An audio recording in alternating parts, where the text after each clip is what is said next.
Colorado's leading ladies. I back myself, and I don't let that deter me. Empower us all. I've never allowed anyone to push me around in life, and it wasn't going to start then. Through their passions and perspectives. Not waiting for our saviors or people to come to us. These women aren't just inspirational. And I wanted to paint him. They're changing our communities for the better.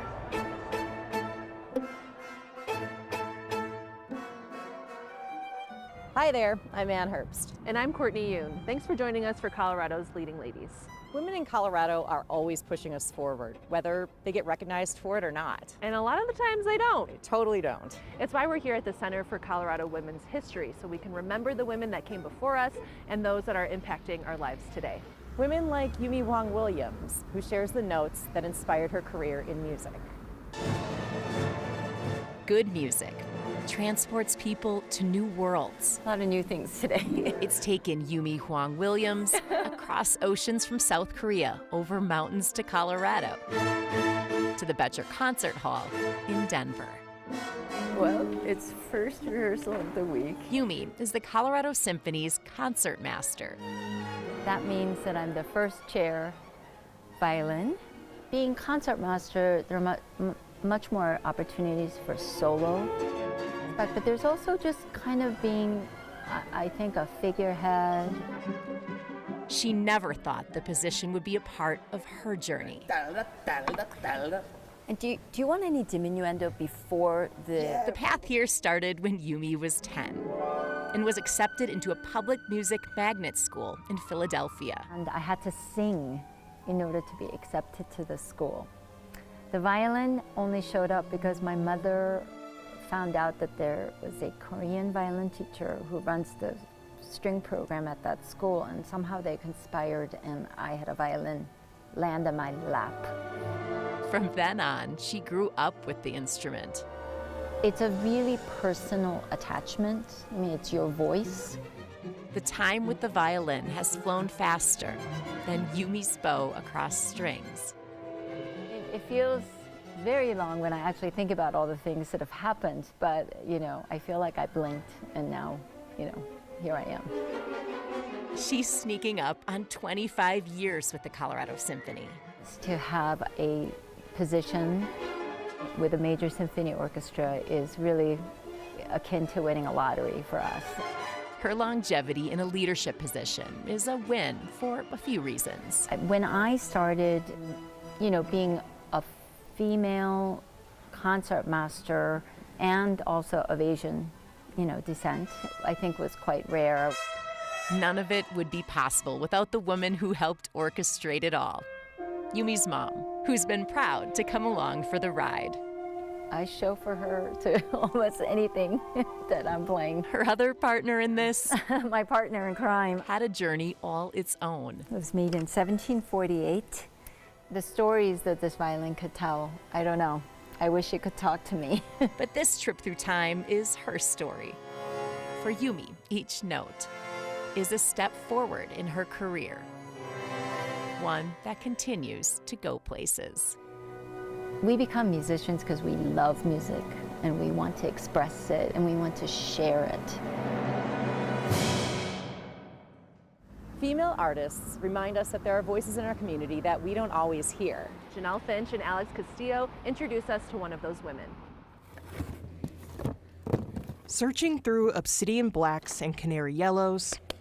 So I just have this bright cadmium red. Artist Jazz Holmes Gonna start to add some color. finds the perfect hue to bring her subject to life. The color is definitely a signature of mine, I would say. Jazz always knew her career would take her to a canvas. And I couldn't really think of doing anything else, really, with my life. Like, I've just been drawing forever. But she never saw her canvas as a jersey. No. No, this is the first for me. Not until the Colorado Avalanche asked her to reimagine one of its uniforms for Black History Month. She knew before she put pen to paper, she wanted to highlight a Black athlete. As soon as you type in his name, it's just like him smiling, like to the point where his eyes are closed. Like you don't really see his eyes at the time because he's always smiling. The subject she chose gave her limited options. But when I was asked, I realized I don't know a single hockey player that is Black. That didn't even pop into my head. I can name a couple that are really famous hockey players, but none of them are black people. And that's a huge issue for me, where it makes you feel like you don't really have a connection to that sport when you should, because they exist and they're out there. One black NHL Hall of Famer wore burgundy and blue for the Avs between 2014 and 2017. Ginla slides it across, he scores! Number 600 off the skate of Muzzin. Jerome Ginla. So I see someone who's just really proud of what he does, who has done a lot for the black community in hockey especially, and just someone who's happy. Jazz had less than a week to bring each element together. So I plan on actually gilding parts of this jersey in gold and lightening this red a little bit and then adding black to it. But then making him this colorful centerpiece on the back that just pops out from those colors, because he seems like a colorful personality, and our culture is just so colorful, whether it's about food or music or expression. Like I need to bring that in there. Fans, I'm now joined with Jazz Holmes. While I was doing research, I just kept coming across Jerome Ginla over and over again. His smile just like lit up the room.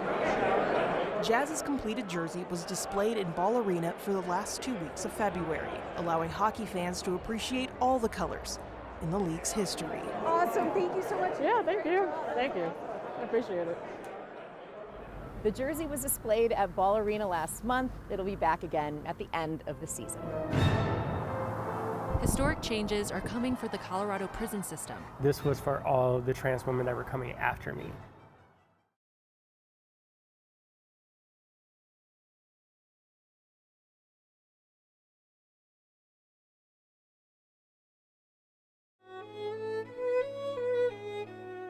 Welcome back.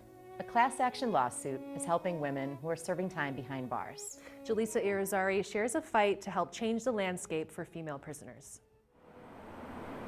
It's not always easy to think about the big picture.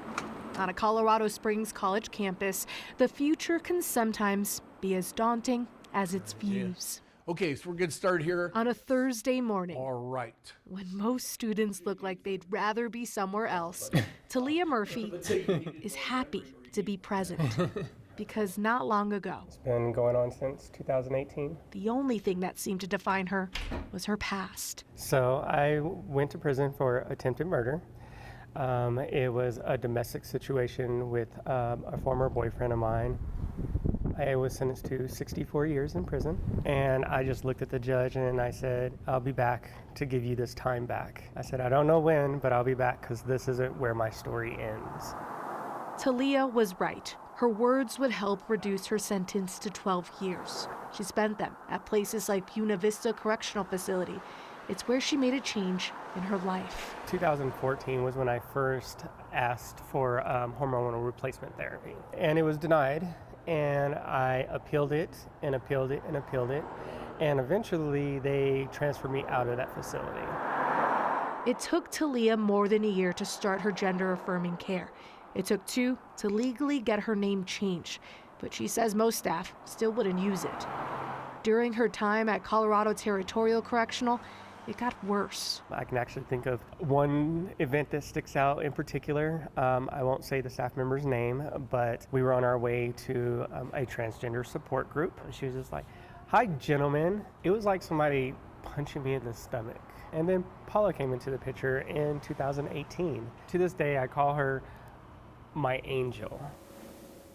Okay. Paula Greisen There we go. is Talia's attorney. And I think the first time I met her, I just hugged her and said, oh my God, what a gift you are. And what a gift you are to the other women who I think she played an enormous role in helping so many women survive the experience. Paula represents Talia and hundreds of other transgender women in a class action lawsuit she filed against the Department of Corrections.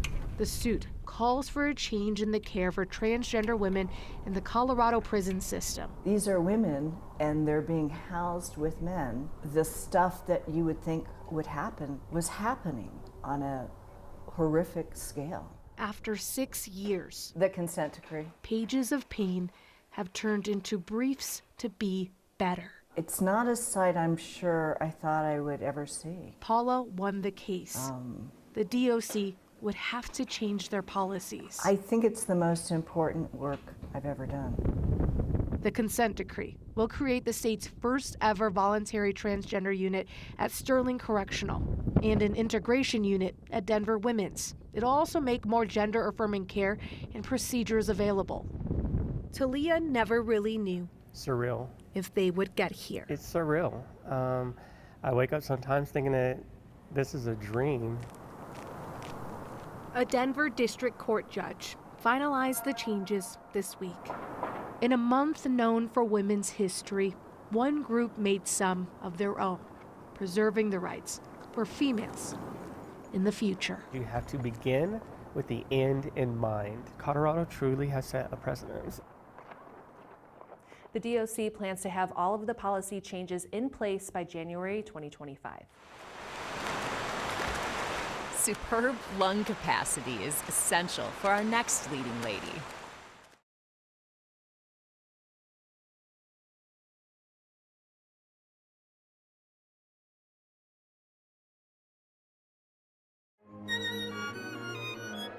Thanks for joining us. Our next story brings us to Boulder, Colorado, where Brian Wendland and I barely kept up with 53-year-old Dee Dee Griesbauer. Boulder, Colorado has no shortage of runners, but in a town full of athletes, there can only be one Dee Dee. Looking good for the cameras, Dee Dee. Dee Dee Griesbauer spends 30 grueling hours a week training as she begins her 19th pro season as a triathlete, the world's oldest one. 34, good. Well past the age when most athletes retire, Doesn't have to feel good, just has to serve its purpose. Dee Dee still welcomes the pain while enjoying the process. Like, what we do is so hard, and doing it at 53 is insane. Like, if you could see me get out of bed in the morning, you'd be like, why is she still a professional athlete? Nothing can slow her down. Ready, go. Not even Mother Nature. It's crazy, like literally like 10 minutes ago it was sunny and we can see the Flatirons, and now we could be anywhere. Julie Dibbins has been coaching Dee Dee for the last 7 years. It doesn't stop, Dee Dee. Now she's watching her plunge into history. Like what she's trying to do, continuing to race professionally at 53 is like she's the first one that's ever done that. Ready? Dee Dee says swimming has always been her anchor. I was a sporty kid. I learned to swim when I was, I think, 3. She became a 3-time NCAA champion while swimming for Stanford, but she graduated wanting more. And I was close to making the 92 Olympic team. I was like, why do I have to stop?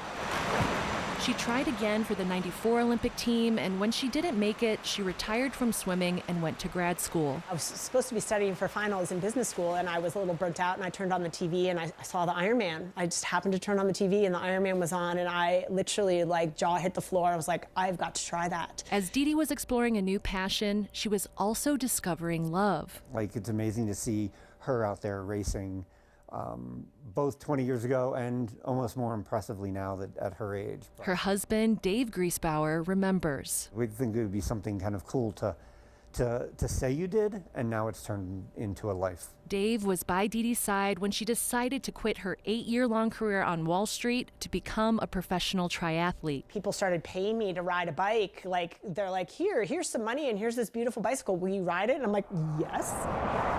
But there can always be setbacks. I had a terrible near career-ending crash in 2011. We had doctors in Boston telling her that she would never run again, that she would be lucky to walk again.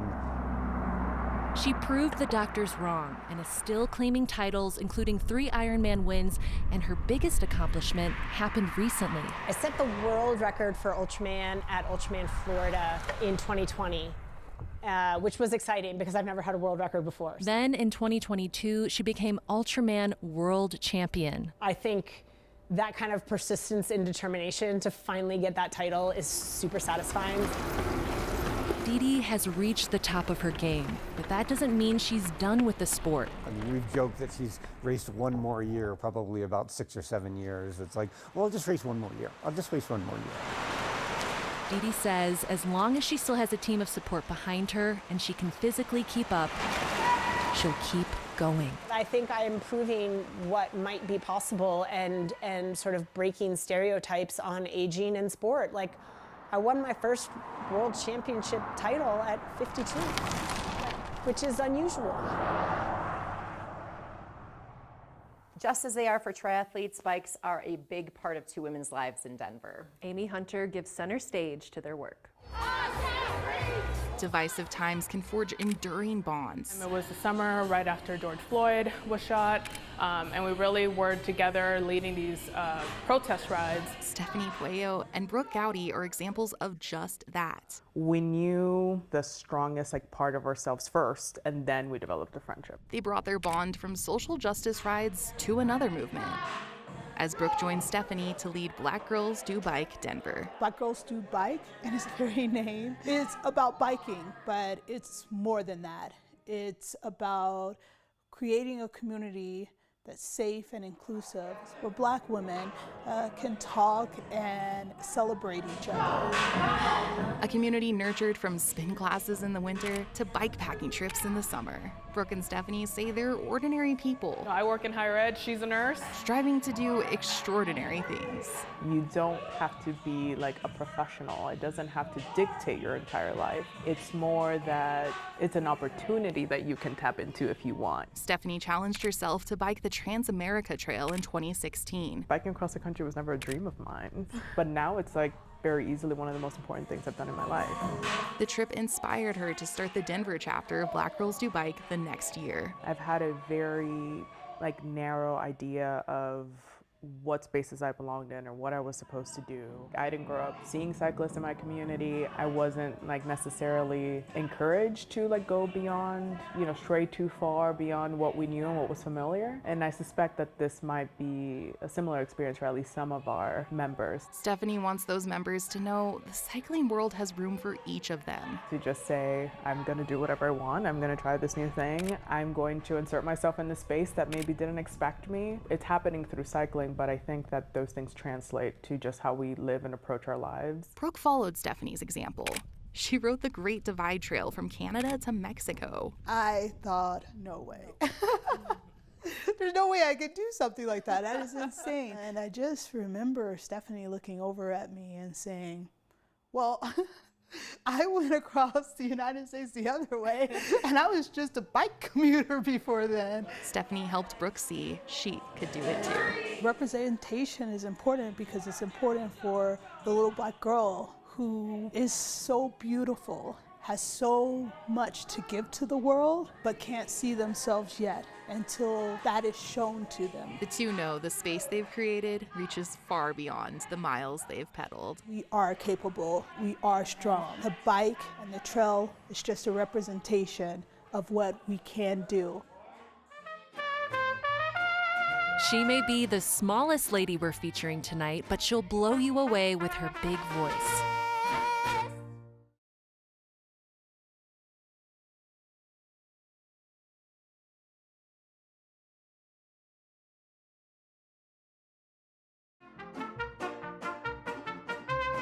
Hey there, thanks for sticking with us. Before she's even hit double digits, our next leading lady is being recognized for her singing and playing in a mariachi band.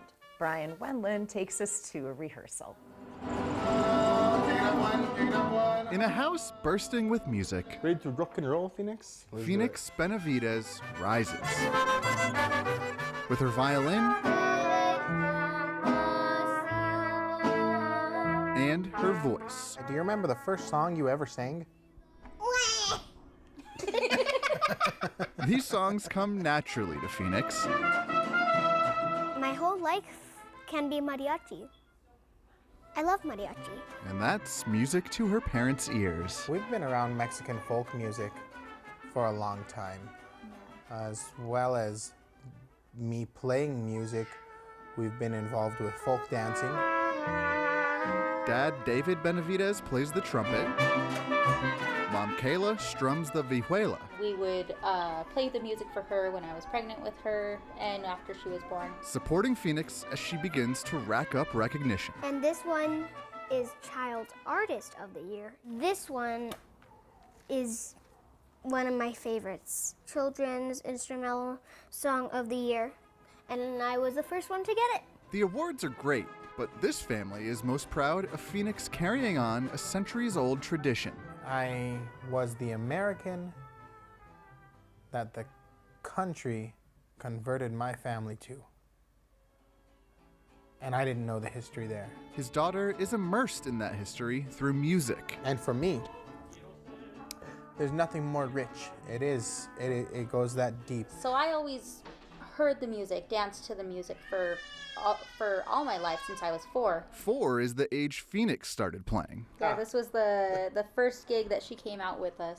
The tiniest mariachi. Yes. Tiny but tenacious. Phoenix is learning new instruments. It's a vihuela. And teaching the newest Benavides the ropes. Maybe when she's 2, she might learn and go in the professional. Might be excited. The mariachi career is just getting started, but Phoenix is ready for what's next. I feel excited for what's going to come up to me in the future. 1, 2, 3, 1, 2, 3. A future surrounded by friends and family, playing her favorite songs. Beautiful music. I'm doing good on that one. Are you feeling inspired, Anne? Well, yeah, Courtney, who wouldn't be with all these Colorado women we've been talking about? All right, I like what you did there, Anne. Thanks, Courtney. This is just a teeny tiny taste of all the amazing things women are doing in our community. Thanks for joining us.